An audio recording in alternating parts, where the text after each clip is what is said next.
doesn't my spouse want more sex? I'm Dr. Carol. Thank you for joining me on this episode. I think a better question, and maybe what I should call this episode, is how do we get on the same page sexually? Now, I actually have some answers to share with you. Some things that are very good news, but will also be challenging. I recently heard a presentation with a lot of data. A couple of those data points: 79% of couples reported not being on the same page with how often they were having sex. One wanted it more, one wanted it less, they thought. But there's some deeper pieces to that data that will surprise you, and you may not be as far apart as you think. That's coming up. And here's another data point. Communication around sex makes a big deal. 74% of couples who had good communication had sex once a week or more. But only 22% of couples who had poor communication had sex once a week or more. Now, certainly those, there can be a whole lot to those pieces of information, but we have some answers. And to help unpack some of those answers and share some of those answers with you, my guest today is Dr. Michael Seitzma. He and his co-author Shanti Feldhine are releasing a book, Secrets of Sex and Marriage, 8 Surprises That Make All the Difference. Dr. Sytsma is an ordained minister, a licensed professional counselor. He is a certified sex therapist, a professor, and national speaker. He is a professor at a number of seminaries, has a very active sex therapy practice. I am so looking forward to unpacking some of this data with Dr. Michael Sytsma from his 30 plus years of experience as a pastor and sex therapist, and also from the recent Marriage Intimacy Project, a study of over 5,300 individuals about the most intimate aspects of their relationships. Dr. Michael Sytsma, here we go. Dr. Michael Sytsma, I have been looking forward to this conversation. Just welcome. Really glad that you're here today. Thank you. Thanks so much. It's an honor to be here. I was at a conference a few months ago where you presented some data from the Intimacy Project that just really got my mind going. And I know for our audience, this is going to be so helpful. The number one thing that people come to our website, our resources for, is, what do I do if my spouse doesn't want sex? And you've been talking about this for decades, and you presented some data that is fascinating. And I know you talk to couples about this all the time. So maybe just start with, where does that kind of a question fit in couples who are in the middle of what may not feel like a great marriage, or even one that maybe isn't so bad? You're right. It is a common question. In my dissertation, which was 20 years ago, I asked the couples. I surveyed 150 married couples, asked them about the level of pain that they experience with their desire discrepancy, and over half of the couples said, one or the other of them said, that they had considered talking to a professional because the pain in their marriage around sexual discrepancy was so great. If I fall and hurt my finger, I'm probably not going to call the doctor. If the bone is sticking out, I'm probably going to call the doctor. There's a level of distress where I'm going to seek a professional. And over half the couples said, I've reached that level of distress. So we know there's a high amount of it, in couples. Yeah. In speaking to the majority of our audience who identify as Christian, I hear frequently from people who say something like, why did God create us so different? Why is God not fulfilling what I thought he would and giving me a wife who wants sex? Or, why for a wife, why did God make men with their sex drive like this? I love that God works with balance. He created Adam, and he looked at him and he says, yeah, you can't really reflect me fully by yourself. And so he created Eve, something different, something similar, flesh of my flesh, bone of my bones, but very different. And the two of them come together and they're able to reflect more of who God is in the differences. We just know that couples who marry that are different, if they can accept influence from each other, they make a far richer, stronger relationship. Even in parenting, one is a little bit more lax and one is a little more rigid. If they accept influence from each other, then they create a better balanced parent. What we've learned is that most husbands, way not all, couples can look at the numbers in the book, but most husbands have what we would call an initiating type of desire. They wake up in the morning and they're thinking about it. They think about it several times during the day. They're in the book, we use the imagery, they're a car that's in drive. Yeah. Even without the foot on the accelerator, the car is still creeping forward. They're still interested in this.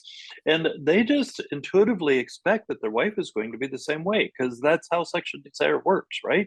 You're thinking about it and you're interested in it. And if you're not, it must mean that you don't desire me, Yeah. because I'm thinking about it and I desire to be with you. And they fail to realize that she has a radically different kind of desire.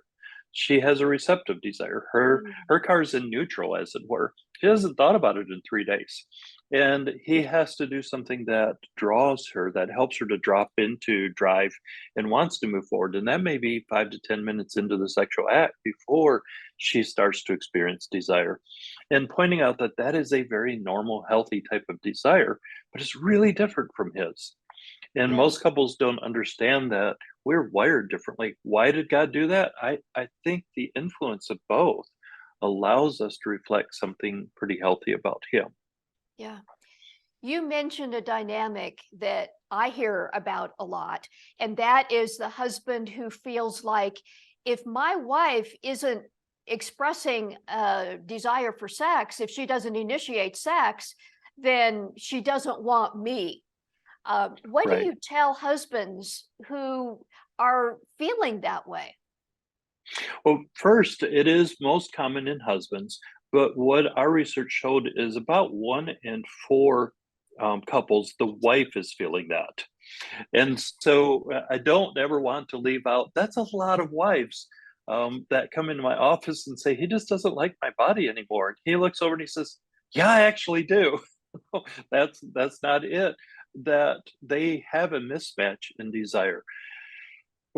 What I tell them is, there are several things that we've learned. First off, they're probably not as far apart as they think they are.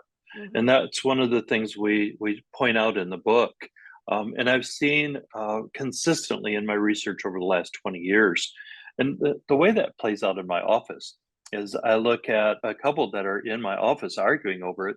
And I ask him, if it were totally up to you, how often would you like to have sex? And most husbands say, I don't know, 2 to 3 times a week. And I look at her and say, how often would you like to? And she says, I don't know, 1 to 2 times a week. And I say, guys, there's not much difference between two and two. You're not as far apart as you think. But I ask her how often would he like to, and she says, every day. And I ask him how often would she like to, and he says, never. Well, there's a Yeah. huge difference between never and every day. And that what we call in our field misattribution, that I believe something about you that's not true. That is my whole dissertation came down to, that's where the pain comes from, is misunderstanding each other, misunderstanding the type of desire you have, what you really want. And so what I tell couples is, what does it take for us to be curious, which is the whole point of, one of the chapters. How do we be curious to lean in and understand each other rather than be proscriptive and critical and commanding, and telling you need to match up to what I want. So Yeah. when they're different, they shift to the same page. It's fun to watch. He looks over and he goes, "Wait, 1 to 2 times a week, really?" And she's like, "Yeah, I would enjoy that." And then he asks the brilliant question. He says, "Why aren't we? If both of us want more, why aren't we having more?" And I look and say, that's the right question. Not what's broken and wrong with you, but why aren't either of us getting what we want? And it may be because of how you've set up life. It may be because you haven't been really nice to each other. There's a host of reasons that make for legitimate not wanting to, Yeah. that can be problem solved. Yeah. One thing I will sometimes tell a couple who ask me about this is many men see sex as a way to connect. When they want to connect with their wife, they think about sex. For many Right. women, they see sex more as the result or the outcome of a connection. Mhm. Am I in the ballpark there? Well, our bodies are actually designed that way. Um, when a guy experiences an orgasm with a partner, his oxytocin level, which we know is the connecting bonding chemical, goes up 500 to 600% and Mm. stays that high for between 5 and 30 minutes. It drags up prolactin, vasopressin, and dopamine. A lot of things go up, and he feels 120% connected to her in that moment. And so he comes home from being on a business trip for 5 days, walks in the door, he knows how to be 120% connected with her. In the next 30 minutes, we're fine. Yeah. And part of what I love is for most couples, for not all, but for most couples, he looks at her and says, "Let's get naked so we can reconnect," because that is his experience.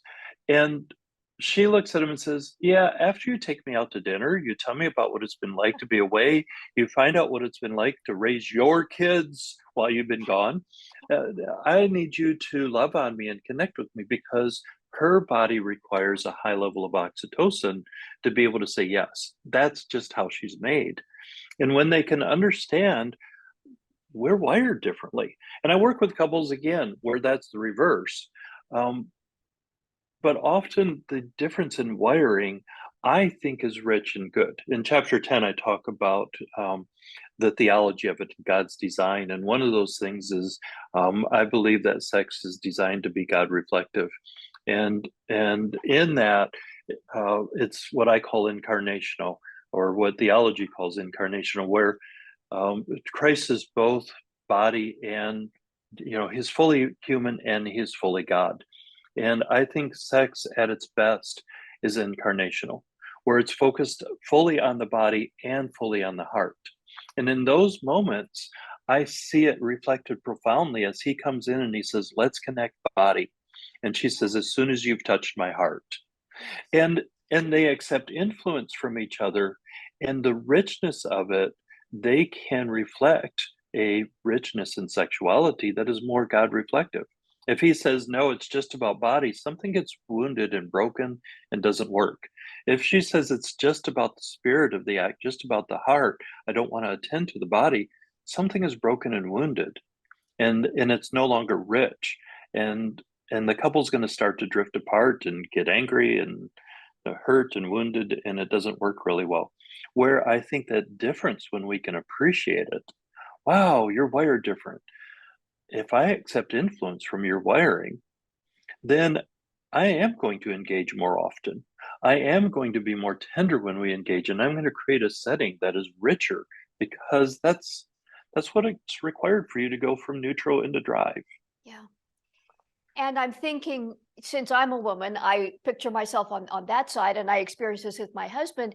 When I do take a mental step toward him when he was alive, Mhm. my body would follow, and the whole Right. connection between us became richer. It's like you were just saying, one without the other on either side is not complete intimacy. I think that's part of why the the use of the word intimacy as a euphemism for sex misses it. It's got to be all a package. I wish we had a better word to talk about the whole experience, body, mind, and soul. Right. Because as you identified, it really takes all of that to have a rich sex life, for it to be satisfying to everybody. And sex is designed for both couples. Yeah. I also, or for both individuals in the couple. When it becomes focused just on one, it gets very unhealthy. And I love also how you said it there, that your body follows. For those that are receptive desire, that's how their body is wired. Is at least what we're thinking in the field right now. And we see the receptive spouse choosing to engage sexually, Yes. and then their body starts to engage, and they go, "Wow, look! I'm getting aroused. This is feeling Yeah. good. I'm liking this. I'm Really feeling good. connected Yeah. to my spouse. Yeah, and then the brain turns on the desire. That the desire doesn't show up until we've taken those 4 steps. And their spouse often, it seems like, and we don't think that's fully accurate, but it seems like desire leads the path, that it's driving them forward. And so they experience desire, and then they engage, and then their body starts to respond. And so when we have, only 10% of couples said that they are both that initiating type of desire. So you've got 90% of couples that are different than that. Most of them, one is initiating and the other is receptive. And when they understand that piece, it allows them to work together. Yeah.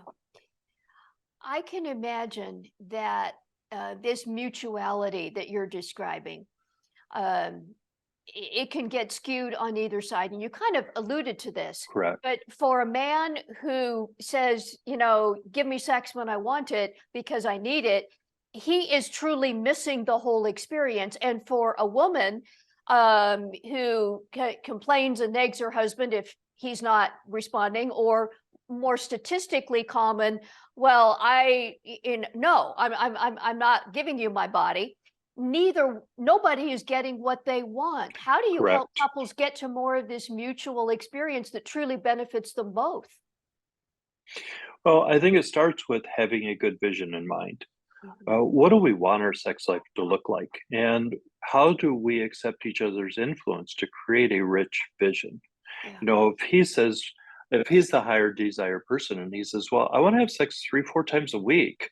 And she says, I don't know that I can do that and feel really connected to you, but we could do 1 to 2 times a week. And they wrestle with it until they create a vision that they both can be on board with. The moment either of them starts demanding their own way, Yeah. well, that's totally counter to scripture. Yes. That is not what any of scripture says is going to work. Paul's real clear in saying, "You be a servant to one another. You care for one another."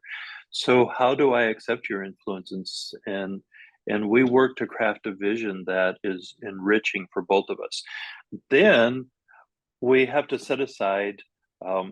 Sex is one of those fascinating things where I think God, it is a divine object lesson, where He's teaching us I have to be selfless and selfish at the same time. Because if I'm not selfish in sex and I don't make it about what feels good to me, then it's not going to be good for the other. But at the same token, if I'm not selfless in sex and make it about you and it's not good for either of us. And we have to find that balance where I go, yeah, right there, just like that, don't move because this feels good to me. And I have to figure out what does feel good to me and be selfish in it so that I can give to you. But then at the same token, I can't demand from you in a way that dishonors you and only feeds me. Yeah. And I love how he put this imagery in that I have to figure out how to care for me and you in this moment.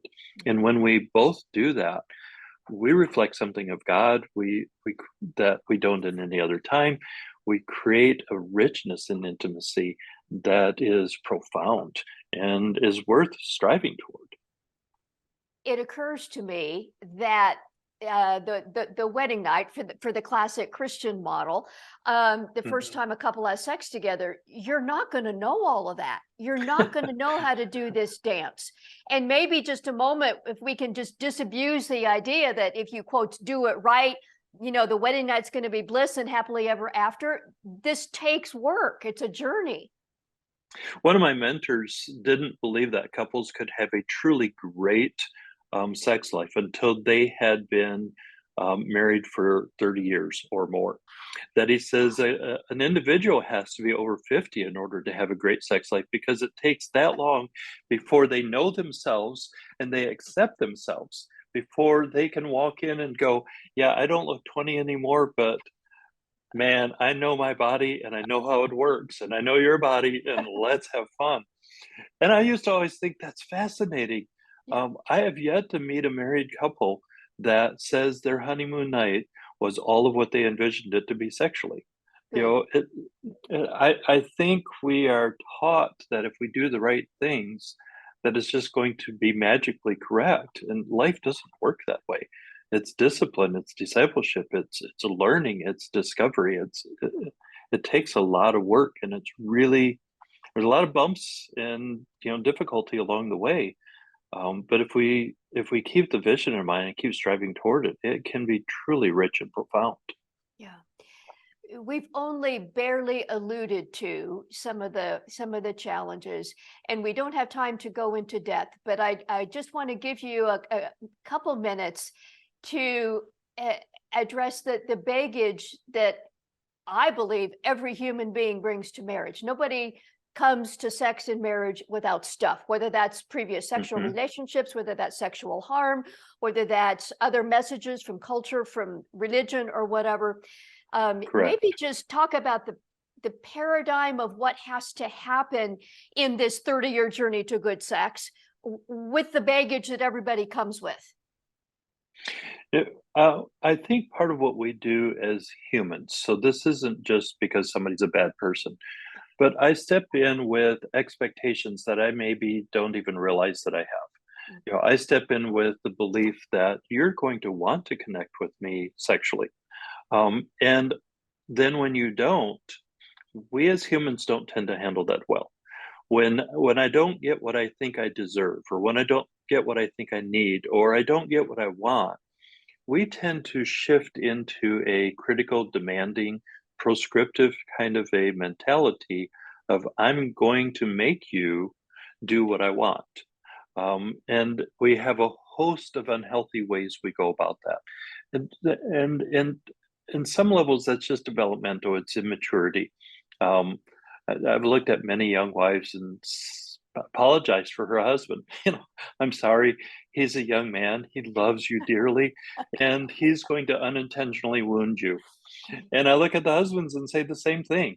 She Yeah. loves you dearly, Yes. but when you start to push, she's not going to handle that maturely because she doesn't know how. And you're going to get wounded in this process. Yes. And if we can, it takes maturity. I think it takes time for us to step back and stop demanding from our spouse, stop being critical of our spouse, and move into an invitational, curious mindset.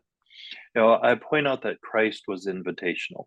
Um, he was always inviting people, and if they didn't, he let them not.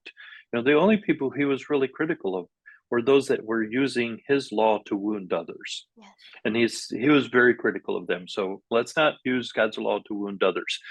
Beyond that, he was invitational, and I tell couples if you can invite, if you can be curious, wait, how do you work?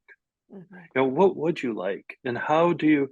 Rather than you need to be who I want you to be, the moment I start to push another human, they lock down. Yes. They push back. They go into defense mode, and now we move further apart. And I think it takes us leaning in and truly being a servant of caring for one another, while standing up for here's what I need in this process. That dance takes couples a while to develop, but when they do, it can be really rich and good. Yeah. It occurs to me as you describe that it takes a lot of vulnerability, because if I am not getting my desires or expectations met, I have to feel that pain enough to open myself up and explore why. And just that process means I could be hurt more. I have to let you Right, know where I'm less than whole, and then accept you as your less than whole self too, as we try and come closer together. That just the vulnerability of that whole journey, it strikes me. right. And one of the leaders in the sex therapy field pointed out that pursuing healthy sexuality is a way to develop maturity, and it takes maturity to pursue healthy sexuality. Wow. That's both a give and a take. But if I can keep a vision in mind, and we both keep striving toward it, and when you fall off the path and you're not who you said you were going to be with me, it's not my job to get you there. you know Yes. you agreed that this is what we're moving towards, and I believe in you and I love you and I'll invite you to get back on the path. And then when I fall off, I confess it and I own it, and this is not who I want to be. And we step back on the path and we keep moving forward. That's when it can work, rich. That's when it can be good. Yeah. Mhm. Um, just the picture of intimacy that strikes me again, seeing and being seen, knowing and being known. Mhm. The walls up. It's not only the clothes on your body, it's the emotional, mental, memory, spiritual walls. I Right, have to take all of those down, and I have to be a safe place for you to take those walls down if it's going to be good. right. I point out to couples in my office that um, the Garden of Eden gives us kind of the normal pathway that we judge. We find ourselves as not okay. We find you as not okay. And then Yes. we hide from each other. Yes. And then we blame. That we judge and hide and blame is as old as the creation story. And I find it fascinating that the first thing that Adam and Eve did, after judging themselves as not okay, as each other is not okay, is they hid their sexuality from each other. Scripture says they made aprons, they covered their genital region from each other. And I think that's fascinating, that there is such a profound sense of shame and fear around our sexuality that it's normal for us to be terrified to be open in that arena. And the invitation is, let's keep pursuing the vision that we have, which requires us to drop our guard. And sometimes I'm going to drop our guard and you're going to go, seriously, that's what it looks like? Yeah. And I'm going to get hurt. Yeah. And yet we're on this path together, and you're going to apologize for hurting me, and I'm going to take the risk again, and we'll stumble forward and we'll figure out, wow, that kind of felt good. Let's try that again. Versus, okay, yeah, let's not do that one again. Um, Yeah. Dr. Seitzma, I feel like there's so much more that we could unpack. We'll make sure that the links to your book are in the notes for this, under this video, and in the show notes for this, for the audio. But last question, for somebody or a couple who is really struggling in this area, maybe just a final word about Christian sex therapy. Is it a thing? And how might somebody pursue next steps if they're really on the edge here and really need something deeper? yeah, so Christian sex therapy really is a thing. We've spent over 20 years through the Institute for Sexual Wholeness, um, training uh, training therapists and pastors how to work with this subjects exactly like this. If they go to the book website, we've got a list of resources of if they need more help. Here's where to find that help. So all they have to do is go to the book website, secretsexandmarriage.com, and look for the additional resources, and it'll help them to find hopefully a Christian sex therapist right in their area, somebody who's been trained and works with this. Most couples do need some help. Most couples need somebody to sit in the room and de-escalate the process to help them to be curious and to, as you know, all we do as therapists is often create a safe space for them to do the work. And a skilled therapist can help them to be curious, to understand each other, to craft a vision that they can pursue together. We will make those links available as well. And I so appreciate you, Dr. Seitzma, your work, your time, the hope, Thanks. the beautiful vision that this all shows. Many blessings on you and your work. Thanks. Thanks for the opportunity. Wow. Check the links. Under this video, you'll find a number of links. You'll find links to the book, Secrets of Sex and Marriage. Secretsofsexandmarriage.com will also have the link to the book on Amazon. Intimatemarriage.com. There's a lot of other material from Dr. Seitzma and his colleagues there. So do check all that out. I know if this is a challenge in your marriage, you will want that information. And if you're even just a little bit of a nerd about married sex, then this book will be just so fascinating. But even more, The book, Secrets of Sex and Marriage, will give you practical tools to make this better for your own marriage.